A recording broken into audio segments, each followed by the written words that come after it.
Hey, welcome back.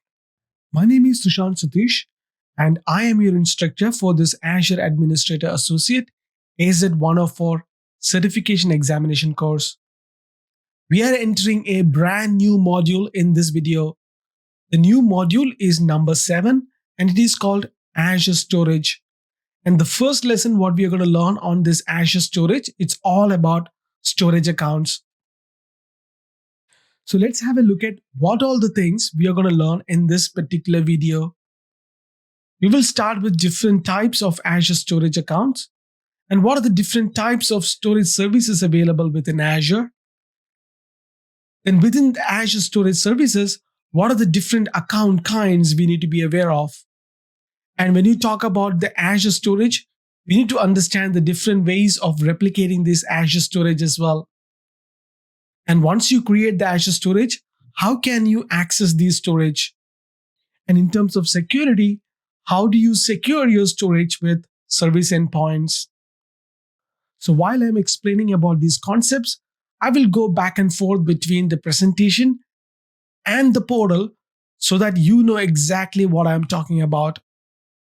So without wasting any more time, let's get into it.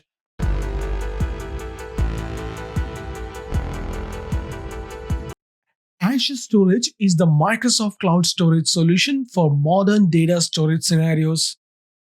Azure Storage offers a massively scalable object store for data objects, a file system service for the cloud, a messaging store for reliable messaging, and a NoSQL store. Azure Storage is durable and highly available. Redundancy ensures that your data is safe in the event of transient hardware failures. You can also opt to replicate data across data centers or geographical regions for additional protection from local catastrophe or natural disasters. All the data written to Azure Storage is encrypted by the service, and Azure Storage provides you with fine-grained control over who has access to the data. Azure Storage is designed to be massively scalable to meet the data store and performance need for today's applications. And Microsoft Azure handles hardware maintenance, updates, and critical updates for you. And the data in Azure Storage is accessible from anywhere in the world over HTTP or HTTPS. Microsoft provides SDKs for Azure Storage in variety of languages: .NET, Java, Node.js, Python, PHP, Ruby, Go, and others, as well as a mature REST API. And Azure Storage supports scripting in Azure PowerShell or Azure CLI. And the Azure Portal and Azure Storage the Azure Storage Explorer offers easy visual solutions for working with your data. Azure Storage is a service that you can use to store files, messages, tables, and other type of information. You can use Azure Storage on its own, for example, as a file share, but it is often used by developers as store for working data. Such stores can be used by websites, mobile apps, desktop applications, and many other types of custom solutions. Azure Storage is also used by IaaS virtual machines and PaaS cloud storage. And you can generally think of Azure Storage in 3 categories: storage for virtual machines, unstructured data, and structured data. So let's talk about these 3 categories in detail. So what do I mean by storage for virtual machine? Usually these storage comes in either disk or file shares. Disks are persistent block storage for Azure IaaS virtual machine, and files are fully managed file shares in the cloud. So what is unstructured data then? This include blobs and data lake stores, and blobs are highly scalable, REST-based cloud object store, and data lake store is Hadoop distributed file system or HDFS as a service. And finally, the third category is called structured data. This include tables, Cosmos DB, and Azure SQL database. Tables are a key value or auto-scale NoSQL store. Cosmos DB is a globally distributed database service. And Azure SQL DB is a fully managed database as a service built on SQL. And when it comes to the storage account, there are two different tiers, the standard and the premium.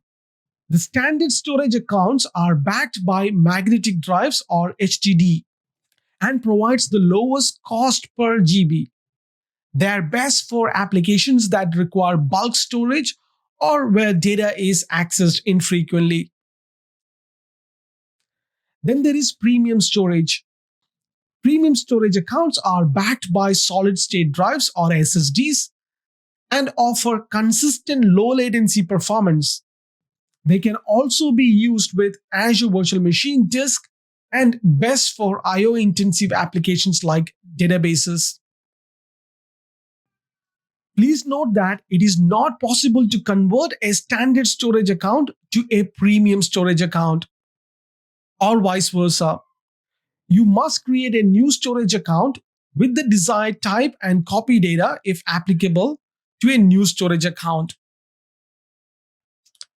Let's talk about the Azure storage services. The first one is container or blob. So we have 4 different types of Azure storage services: containers, file shares, Azure queues, and Azure tables. So let me give you more details around these different Azure storage services. The first Azure service is called Azure Containers. So I'm in my Azure portal. Once you create an Azure storage account, you can come here to find a container. This is nothing but a blob storage. Azure Blob Storage is Microsoft object storage solution for the cloud. And the blob storage is optimized for storing massive amounts of unstructured data, such as text or binary data. And the blob storage is ideal for serving images or documents directly to a browser, storing files for distributed access, streaming videos or audios, storing data for backup and restore, disaster recovery and archiving, and storing data for analysis by an on-premises or Azure hosted service. And objects in these blob storage can be accessed from anywhere in the world via HTTP or HTTPS.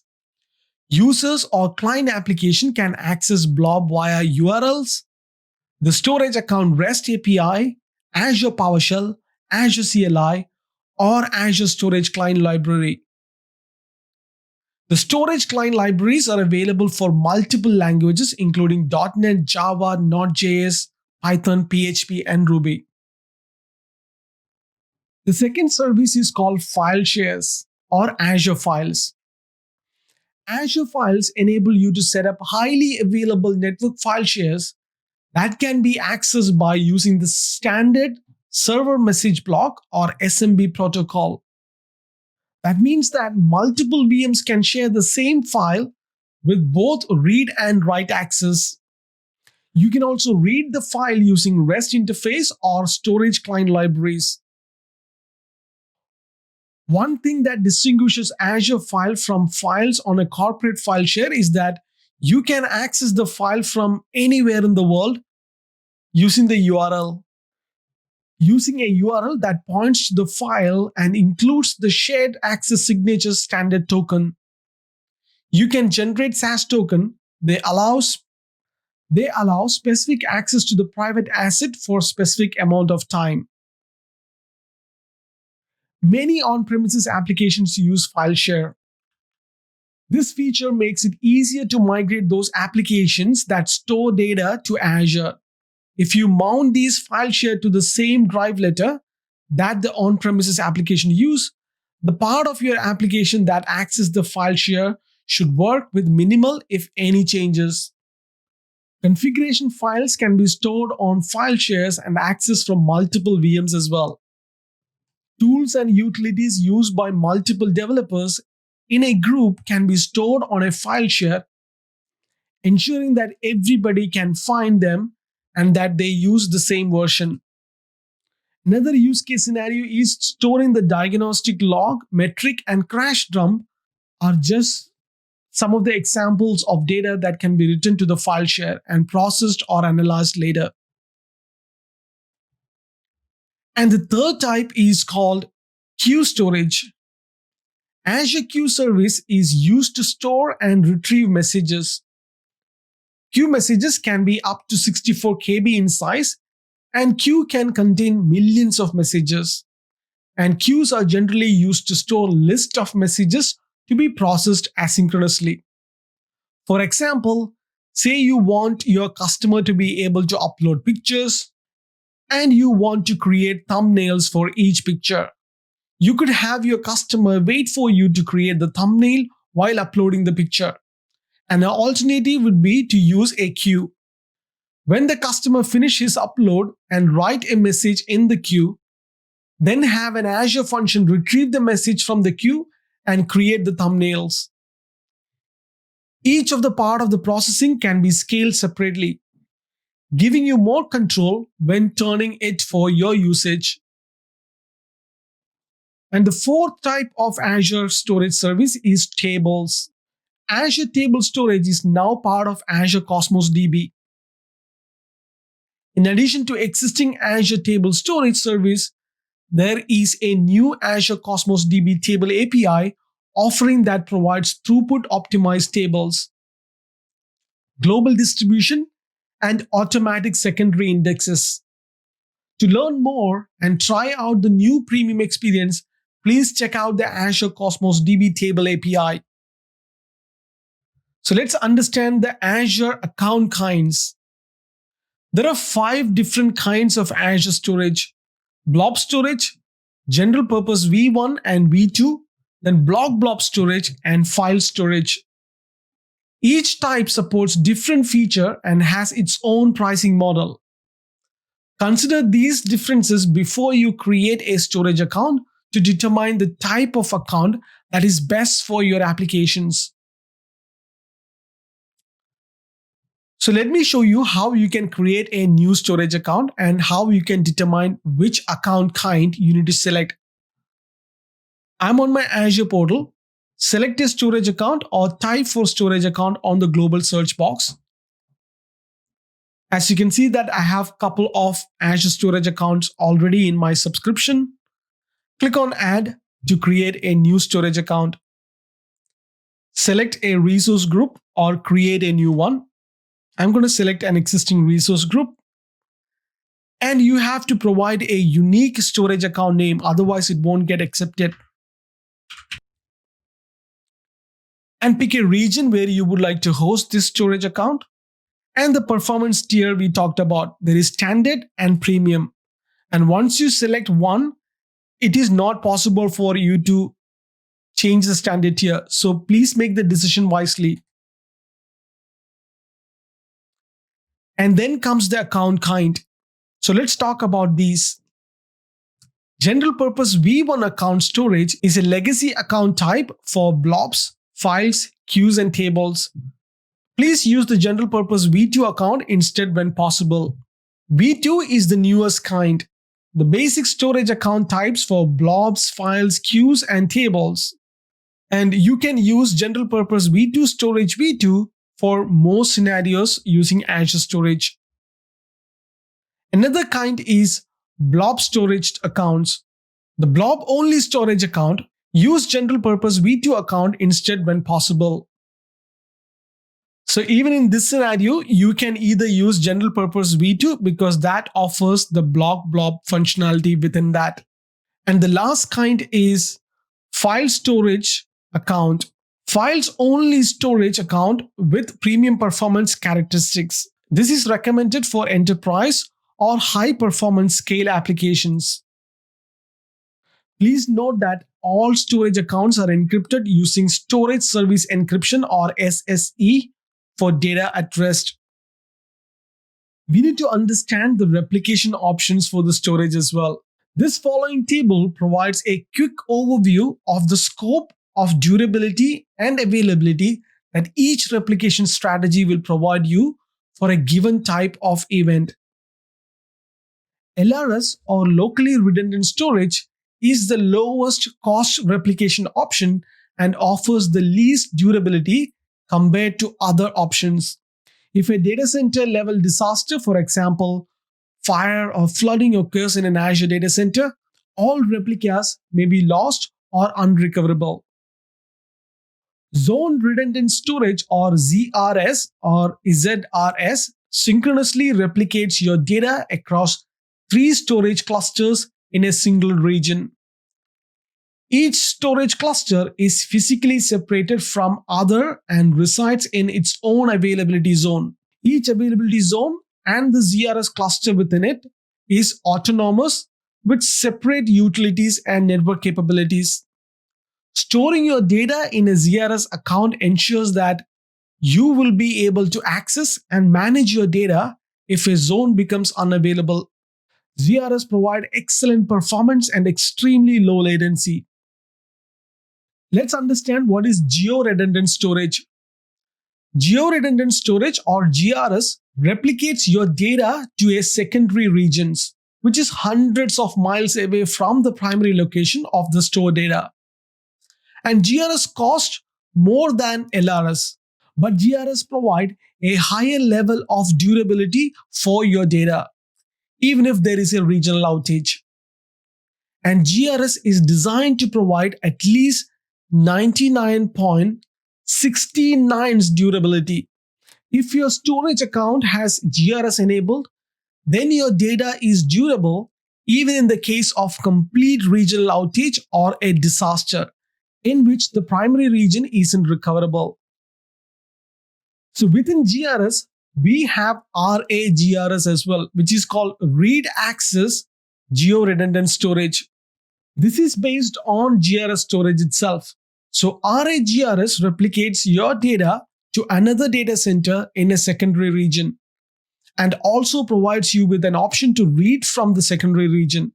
With RAGRS, you can read from the secondary regardless of whether Microsoft initiates a failover from the primary to the secondary. And the last kind is Geo-Zone Redundant Storage, which is available both in RA and the regular kind. So Geo-Zone Redundant Storage combines the high availability on zone redundant storage with the protection from regional outages as provided by the Geo-Redundant Storage. So please note that Microsoft recommends using Geo-Zone Redundant Storage for applications requiring consistency, durability, high availability, excellent performance, and resiliency from disaster recovery. So once you create a storage account, how do you access these storage accounts? Every object that you store in an Azure storage has a unique URL address. The storage account name forms the domain name for the address. The combination of subdomain and domain name, which is specific to each service, forms an endpoint for your storage account. For example, if your storage account is named as My Storage Account, then the default endpoint for your storage accounts are like these, what I have mentioned over here. You have the block service, table service, queues, and files, which incidentally ends with blob.co.windows.net, then table.co.windows.net, queue.co.windows.net, and file.co.windows.net. So what are the different ways you can secure your storage account or storage account endpoints? So let me take you to the Azure portal to show you what exactly you need to do. I'm on my Azure portal. Select the storage account which you would like to protect. I'm going to select a sample storage account. Right underneath settings, you can scroll down to find firewalls and virtual networks. The step necessary to restrict the network access to the Azure services varies across services. For accessing a storage account, you would use the firewalls and virtual network blade to add the virtual networks that will have access. Right now, my storage account is allowed for all network. I can select selected network, and notice you can also configure to allow access to one or more public IP ranges. Firewalls and virtual network allow for restricting access to storage account from a specific subnet on a virtual network. And subnets and virtual network must exist in the same region or region pair as the storage account. Please note that it is important to test and ensure the service endpoint is limiting access as expected. So that concludes the first lesson in Azure Storage. In the next video, we're going to talk about blob storage. So I will see you on the next one. Till then, take care.